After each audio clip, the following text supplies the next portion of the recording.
আজকে আমি বানাবো রুই মাছ আলু দিয়ে পাতলা ঝোল।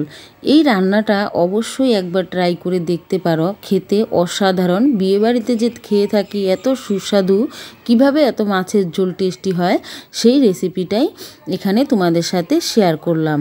এই রান্নাটা করার জন্য প্রথমে আমি 4 পিস রুই মাছ নিয়ে নিয়েছি। এখানে হলুদ আর লবণ আর একটু তেল দিয়ে খুব ভালো করে মাছগুলো মেখে নিব। এই সব টিপসগুলো যদি ফলো করে তুমি রান্না করো, রান্নার কিন্তু স্বাদই একদমই পাল্টে যাবে। হলুদ লবণ খুব সুন্দর করে মাছের মধ্যে মাখিয়ে নিব। এইভাবে মেখে নিলে তাহলে কিন্তু মাছের ভাজাটা খুব ভালো হয়। আমি মাছটা মেখে 10 মিনিট রেখে দিব। এরপর আমি মাছগুলোকে ভেজে নিব। কড়ার মধ্যে তেল দিয়ে দিলাম, তেলের মধ্যে সামান্য পরিমাণ লবণ দিয়ে দিলাম, তাহলে কিন্তু মাছ লেগে যাওয়ার ভয় কখনোই থাকবে না। এবার মাছগুলোকে খুব সুন্দর করে ভেজে নিব।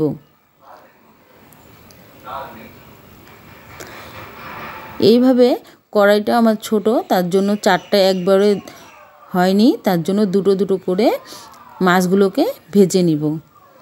এবার মাছ ভেজে নেওয়ার পর আলু কেটে নিয়েছি।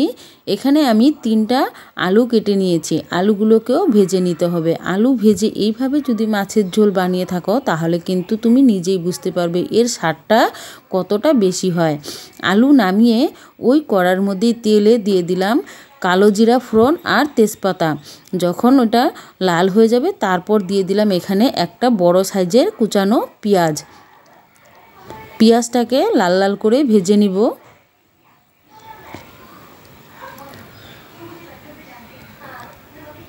যখন লাল হয়ে যাবে তখন কিন্তু এর মধ্যে আমি একে একে সব মশলাগুলো দিব, কিন্তু পেঁয়াজটাকে একটু ভালো করে ভেজে নিতে হবে।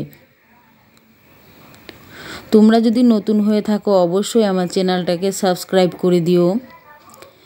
পেঁয়াজ যখন লাল হয়ে ভাজা হয়ে যাবে তখন এর মধ্যে দিয়ে দিলাম একটা টমেটো, ছোট করে কেটেছি।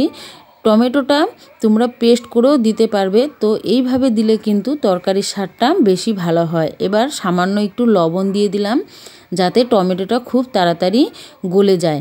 এবার মশলার মধ্যে দিয়ে দিচ্ছি আমি 1 টেবিল চামচ আদা বাটা, 1 টেবিল চামচ জিরা বাটা, 1 টেবিল চামচ ধনিয়ার বাটা আর 1 টেবিল চামচ লঙ্কার গুঁড়ো দিয়ে খুব ভালো করে আমি মশলাটাকে কষিয়ে নিব। মশলাটা যাতে পুড়ে না যায় সেই দিকেও খেয়াল রাখতে হবে। খুব ভালো করে কষিয়ে নিতে হবে। টমেটো যেহেতু দিয়েছি মশলাটা কিন্তু পুড়ে যাওয়ার ভয় নেই, তবুও আমি হালকা একটু জল দিয়ে খুব ভালো করে মশলাটাকে কষিয়ে নিব। হলুদটা আমি পরে দিয়েছি, কারণ হলুদ দিলে কিন্তু খুব তাড়াতাড়ি মশলা পুড়ে যায়।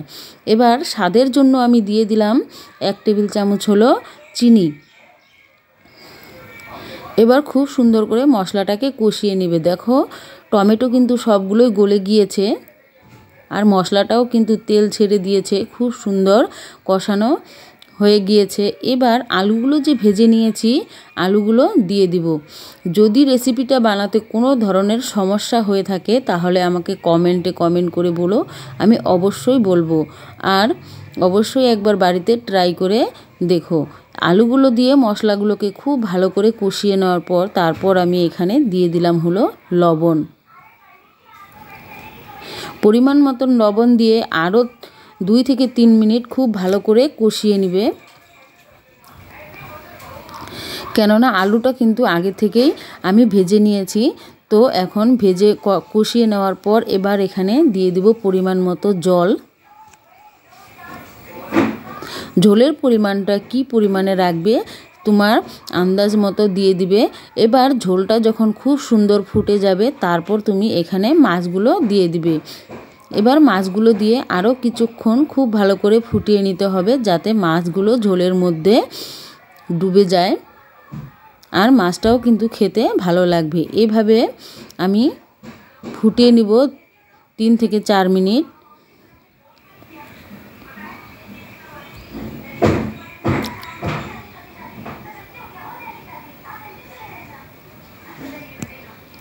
এবার এর মধ্যে আমি দিব সামান্য একটু জিরার গুঁড়ো, তাহলে কিন্তু তরকারির স্বাদটা কিন্তু খুব ভালো হয়।